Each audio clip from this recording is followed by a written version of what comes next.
Mohon maaf Pak mengganggu waktunya. Nanti saya akan melakukan wawancara dengan Pak Agung menggali terkait pengalaman Pak Agung sebagai seorang pemimpin dalam pengambilan keputusan. Yang pertama, sebagai seorang kepala sekolah, pasti Pak Agung beberapa kali mengalami sebuah kebimbangan atau dilema gitu Pak. Mungkin bisa diceritakan salah satu masalah atau dilema yang menurut Pak Agung sampai sekarang masih diingat. Setiap kita mau mengambil sebuah keputusan mesti ada pertimbangan itu. Dilema itu mesti ada.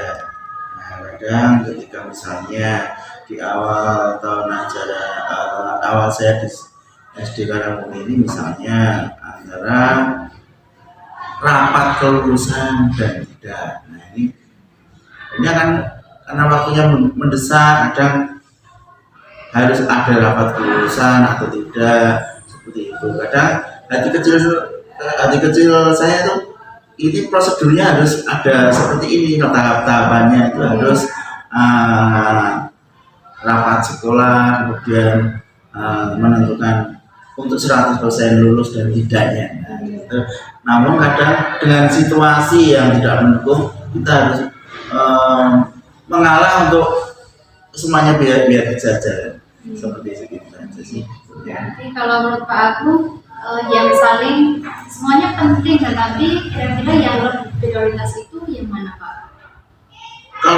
Kalau menurut saya yang prioritas prosedur dijalankan, aturan dijalankan sehingga dalam bertindak itu kita punya pedoman, tidak asal jalan seperti itu. Sehingga ketika ada bisa ada suatu masalah, kita punya pegang itu dasarnya. Kita itu setiap mengambil keputusan mestinya dirapatkan dulu, sehingga ketika ada benturan-benturan itu bisa kita mempertanggungjawabkan. Jadi untuk selama ini pedoman yang Pak Agung gunakan adalah aturan yang ada untuk sebagai pegangan, sehingga tidak ada masalah kita punya dasar atau aturan-aturan kita bisa tunjukkan. Kemudian biasanya Pak Agung dalam mengambil keputusan dan mengalami dilema, langkah-langkah apa saja yang dilakukan di dalam kita sebagai warga sekolah mestinya tidak hanya saya sendiri, ada teman sejawat, ada guru yang di sekolah, ada tenaga pendidikan yang lain. Mestinya ketika saya mengalami dilema itu minta masukan dari teman-teman yang paling tidak yang ada di sekolah. Selain itu juga mungkin pertimbangan dari luar, jadi pertimbangan saya untuk mengambil sebuah keputusan, sehingga kalaupun kita harapannya putusan itu tidak salah, tapi walaupun salah kita mesti sudah ada pertimbangan tidak dari saya sendiri tetapi dari Berarti kalau bisa saya ambil benang merah, menurut Pak Agung itu langkah dalam pengambilan keputusan yang pertama ada mencari fakta-fakta nih Pak, fakta-fakta yang terkait, kemudian minta masukan melalui musyawarah dengan rekan sejawat, kemudian ada opsi lain atau opsi di luar yang sudah dengan kumpulkan datanya, kemudian ada aturan yang menjadi pertimbangan sampai akhirnya menjadi keputusan. Namun Pak, biasanya dalam pemulihan, apakah ada pro kontra yang menurut Pak Agung itu menjadi hambatan? Mungkin bukan hambatan, tapi tantangan Pak Agung sebagai seorang kepala sekolah. Kalau pro kontra biasanya ada. Kalau hambatan sebenarnya nggak jadi hambatan, sebenarnya nggak jadi hambatan juga sih. Tapi kalau pro kontra itu mesti ada. Yang penting kita bisa menjalankan sesuai dengan apa yang sudah kita sepakati saja, sehingga kita enak dalam menjalankan itu aja. Kalau mau diambil sama semua kayaknya rasanya sulit karena kita banyak apa namanya pemikiran-pemikiran yang berbeda, tapi kita sebisa mungkin perbedaannya kita buat seminimal. Kemudian ini Pak, dalam mengambil keputusan itu kan biasanya ada yang pertama uji regulasi sesuai dengan aturan atau tidak. Kemudian ada uji publikasi, apakah kalau sampai beritanya tersebar keluar itu kira-kira akan dijadikan pertentangan bagi masyarakat atau tidak. Kemudian ada uji intuisi sesuai dengan hati nurani jenengan atau tidak. Nah, menurut Pak Agung dari ketiga uji itu yang paling dijadikan patokan itu yang mana? Uji apa tadi? Regulasi atau aturan. Publikasi itu berita yang tersebar ke masyarakat. Yang ketiga intuisi atau kepedulian. Kalau saya cenderung ke aturan, karena aturan itu kan yang membuat atasan kita, tidak buat sendiri. Nah, kita dengan sesuai pedoman aturan, kita akan lebih nyaman dalam menjalankan daripada kita mempertimbangkan suara-suara dari luar atau suara-suara dari dalam, tetapi bertentangan dengan aturan, nanti akhirnya tidak baik. Jadi, kalau saya lebih ke aturan, kita menerapkan aturan yang ada sehingga kita dalam menjalankan tenang. Gemilang sekali nih Pak penjelasan dari Pak Agung. Dari pengalaman Pak Agung selama menjadi kepala sekolah sudah hampir berapa tahun Pak? 2 tahun, September, Oktober, November, Januari. 2 tahun 3 bulan. Oke, nah dari sekian lama waktu itu Pak, menurut Pak Agung pembelajaran berharga bagi Pak Agung sebagai kepala sekolah saat nanti mengambil keputusan atau bagi pemimpin yang lain dalam mengalami dilema itu bagaimana? Kalau menurut saya ketika kita mengambil keputusan, yang pertama kita sesuai aturan, yang kedua tidak menyakiti teman-teman yang ada di warga sekolah kita. Yang penting kita semuanya bisa jalan bareng sehingga dalam setiap aktivitas kita itu tidak ada simbolan-simbolan yang bisa membuat kinerja kita terkurang. Harapan saya seperti itu. Jadi ketika kita mengambil hendaknya syukur bisa menjadi sebuah keputusan yang dari hasil musyawarah, tidak hanya aturan. Kalau aturan memang saklek itu memang susah, kita nggak bisa jalan karena kita juga hidup bersosial juga kan. Kalau aturan harus datang jam 7, tetapi kalau di jalan ketika ada sesuatu yang tidak bisa kita hindari, apa kita harus harus datang jam 7? Tidak bisa. Nah, mestinya kita bisa ngomong, mengayomi juga seperti itu, tapi tidak bertentangan dengan aturan. Terpaksanya saya tidak sesuai ya paling tidak diminta. Terima kasih Pak Agung atas pemaparannya.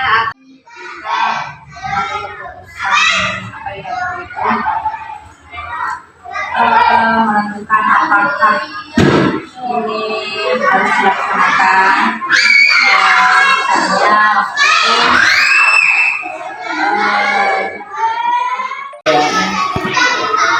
Selamat siang Ibu. Selamat siang. Mohon maaf Ibu mengganggu waktunya karena hari ini saya ingin bertanya seputar pengambilan keputusan kepada Ibu. Oke, ya. Yang pertama Ibu, selama Bu Haryati menjadi kepala sekolah, pernah tidak Ibu mengalami sebuah dilema? Selama menjadi KS sekolah tentu kita juga pasti akan mengalami dilema ya. Keputusan ini apakah benar atau salah, ataukah merugikan orang lain, itu pasti kita pernah mengalami dilema baik ketika menjadi guru maupun kepala sekolah. Ketika saya menjadi kepala sekolah pun saya juga mengalami hal tersebut. Ya, boleh diceritakan salah satu Ibu yang pengalaman menjadi sebuah dilema etika? Pengalaman ketika mengambil keputusan waktu itu menentukan apakah ini harus dilaksanakan. Misalnya waktu itu saya jadi lupa ya.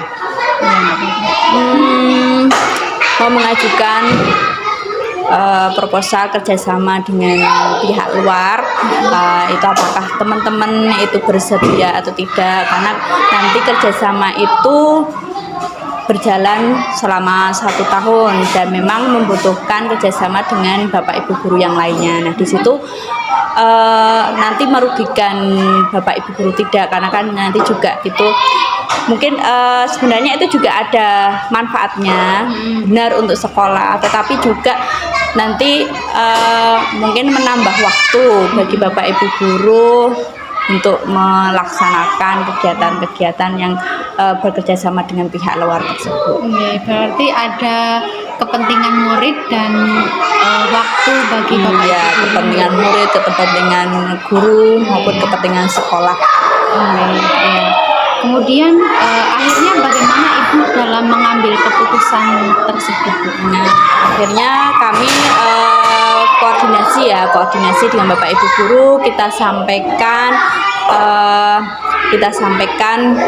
bahwa ini kegiatan ini bermanfaat untuk ini, kerjasama ini nanti akan bermanfaat untuk ini dan seterusnya. Tapi kami juga buka ruang diskusi apakah bersedia atau tidak untuk ikut kerjasama ini atau tidak. Dan akhirnya kemarin kami juga sudah koordinasi juga dengan komite, kami akan lanjut kerjasama karena memang terutama seperti contohnya kerjasama dengan perpustakaan keliling ini ya, memang kelihatannya riwah ya, harus mengatur buku-buku itu supaya tidak hilang ya, seperti itu petugas perpustakaannya, gurunya mengatur supaya bagaimana buku itu dapat dipinjam dan dikembalikan utuh seperti semula. Bisa diceritakan Ibu langkah yang runtut dari Bu Haryati selaku kepala sekolah dalam mengambil keputusan tersebut?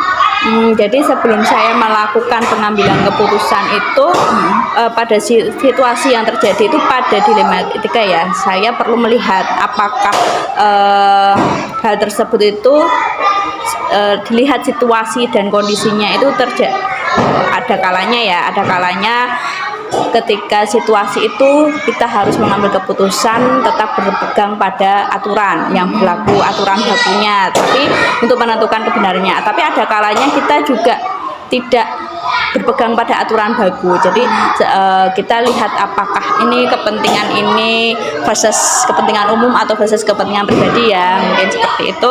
Nah kita lihat itu apakah ini juga termasuk dilema etika atau bujukan moral, benar atau salahnya kita lihat di situ. Dan nanti terus kemudian kita setelah kita memberikan keputusan, kita cari refleksinya, kita buat refleksi apakah keputusan kita ambil itu sudah benar atau salah, merugikan orang lain atau tidak, seperti itu. Karena kadang sama-sama benar ya, sama-sama benar, tapi kadang nanti merugikan kedua belah pihak. Berarti sepertinya sudah menerapkan langkah-langkah pengambilan keputusan, bahkan sudah ditinjau ulang. Sudah. Ya, kemudian bisa diceritakan Ibu tantangan atau hambatan yang Ibu Haryati alami dalam pengambilan keputusan tersebut? Tantangannya yang selama kita ambil itu ketika kita itu berhadapan pada nilai-nilai kebajikan yang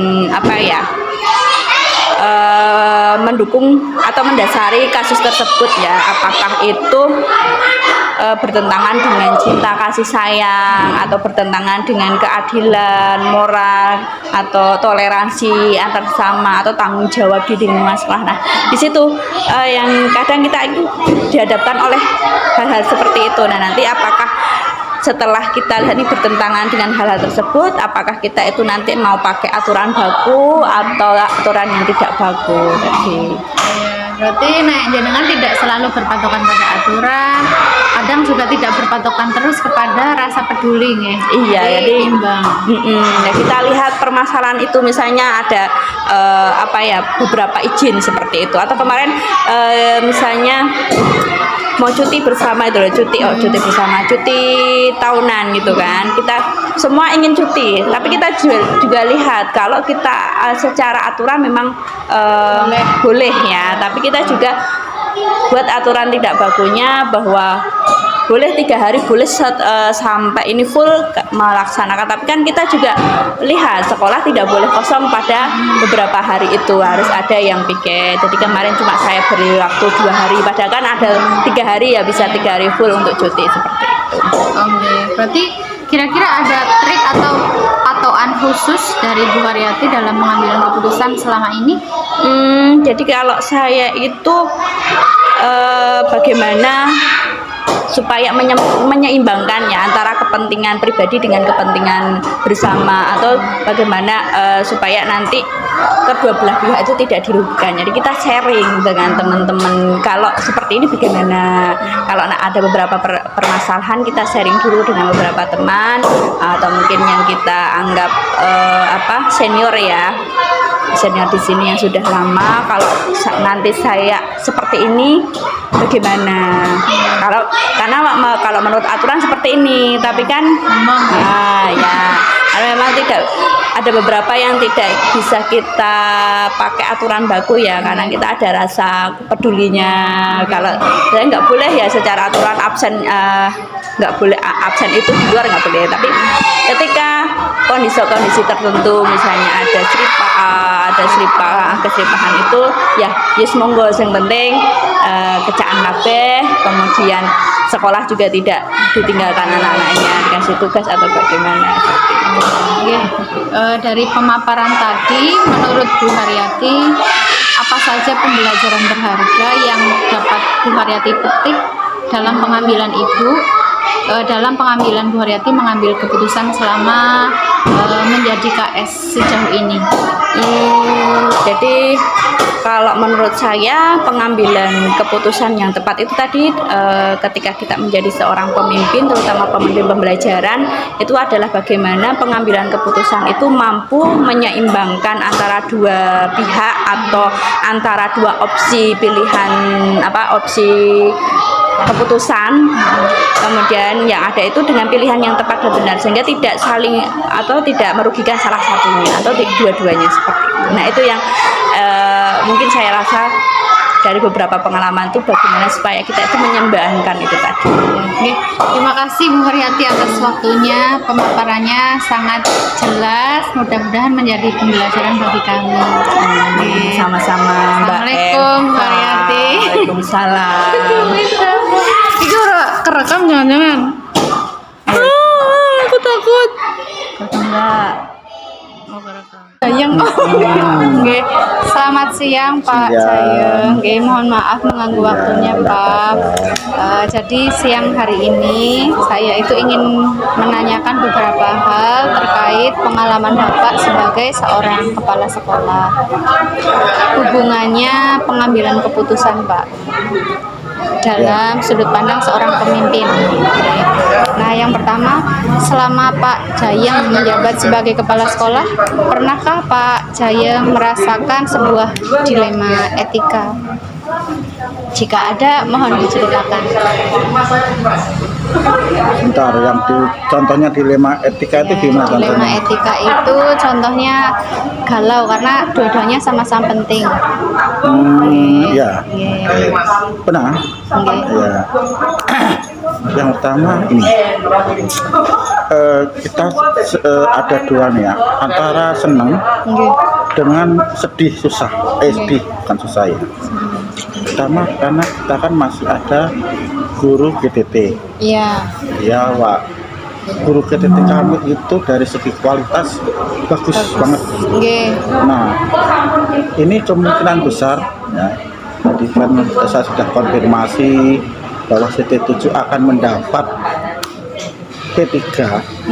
Nah, jadi artinya dilema itu ya otomatis guru itu ya akan tersingkir. Nah, itu kita tidak bisa menolak.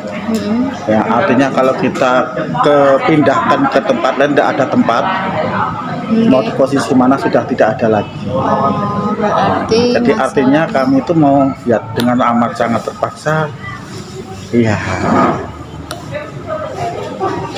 keluar. gitu. Berarti berbasis Itu. peraturan gitu Pak. Iya, karena saya melihat kualitasnya itu sangat bagus, lincah, masih muda. Ya, pokoknya selama ini tumpuan administrasi kami Sebagian besar dia. Nah, dia merangkap itu, nah itulah yang, nah nanti saya khawatirnya dapat P3 ya yang Masih itu. ya istilahnya kita belum tahu kualitasnya, Oke. ya, dan juga kerjanya juga bagaimana, apakah sama, ya minimal kalau bisa sama, tapi kalau di bawah itu kan, Agak rugi gitu. nah kita kecewa. Oke. Memang dari segi pembiayaan kita terbantu, ya dari gajian otomatis karena bos tidak terbebani lagi. Gitu, Oh iya, berarti menurut Pak Jayang yang membuat itu menjadi dilema karena nominal, ya Pak, secara nominal bos tidak merasa beban, tapi di sisi lain nggih, karena kualitas yang baru belum tahu nggih Pak. Oh nggih. Kemudian dari Pak Jayang sebagai pemimpin, bagaimana Bapak mengambil keputusan saat Pak Jayang mengalami sebuah dilema Pak? Ada yang harus saat itu diputuskan, ada yang perlu pikir-pikir dulu, nyari referensi lain, bertanya-tanya ke orang lain, yang tinggal itu aja. Kalau harus diputuskan ya menurut saya yang paling baik, Nggih. menurut saya. Oh ya. Pak Tapi Jayang, kalau perlu referensi ya saya harus bertanya. oh ya. Kalau Pak Jayang masih ingat yang 9 langkah pengambilan keputusan itu? 9 langkah tidak ingat. Oh, tidak ingat, tetapi berarti poin pentingnya dalam pengambilan keputusan itu nggih mencari referensi nggih Pak. Oh iya. Oke, kemudian langkah atau strategi penting yang menurut Pak Jayang perlu dilakukan apa Pak dalam mengambil keputusan? Iya, kita meminimalisir apa ya?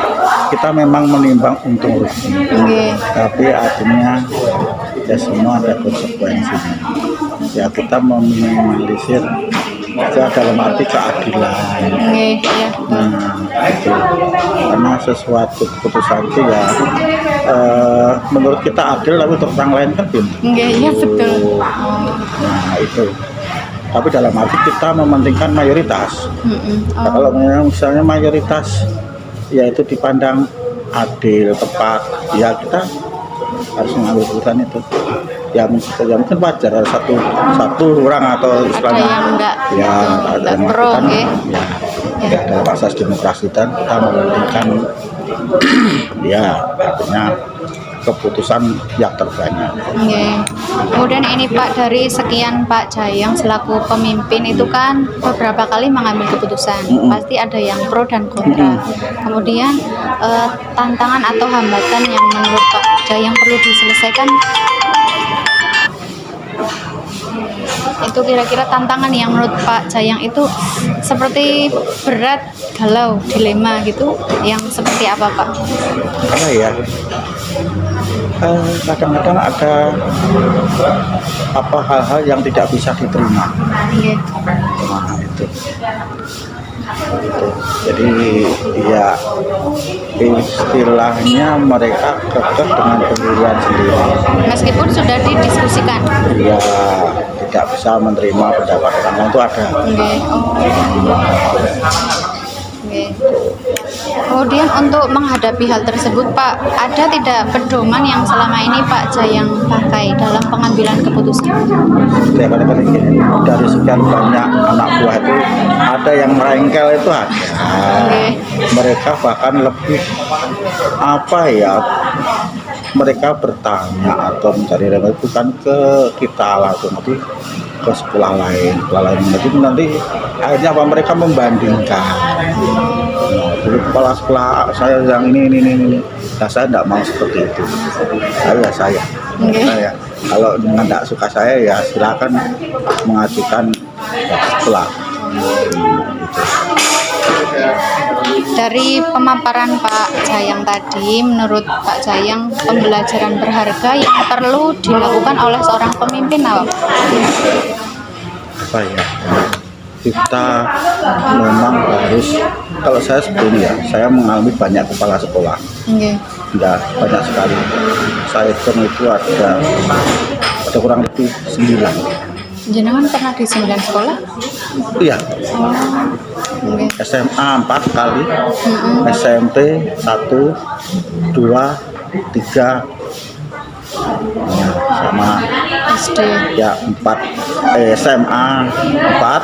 Oh, jenengan dari SMA? Saya SMA. Oh, SMP terus SMP itu SMP 3. nggih, SMP 3 kali. SMP 3 kali. Nah, SD ini berarti baru tahun ke? Ya, baru ini SD. Oh, begitu. Nggih. Jadi maksud itu baru sekolahnya, Nggih. belum kepala sekolahnya kan. Nggih. Nah, kan lebih banyak. Nah, artinya saya berkaca ke situ. Artinya ada kepala sekolah yang menurut saya paling baik. Baik itu tidak hanya saya, Nggih. itu teman-teman yang lain. Ada yang ya bisa diterapkan, ada yang ya kepala sekolah apa ya saya tidak istilahnya tidak mengata-kata ya kurang baik lah ya bisa. Ya itu dari berkata itu, jadi saya menerapkan pengalaman selama itu. Ya juga yang baik saya terapkan. Nah, tapi saya semata-mata gini, satu yang penting artinya lebih baik saya itu dibenci atasan daripada dibenci anak buah. Ya lah saya dibenci itu naik ke atasan dalam hari ini bisa koordinir, bisa pengawas, tapi jangan sampai ya kita dibenci oleh bawahan karena kita tidak bisa itu tanpa bawahan. Nah, kalau sekolah kan tidak ada kepala sekolah kan tetap berjalan. Nggih.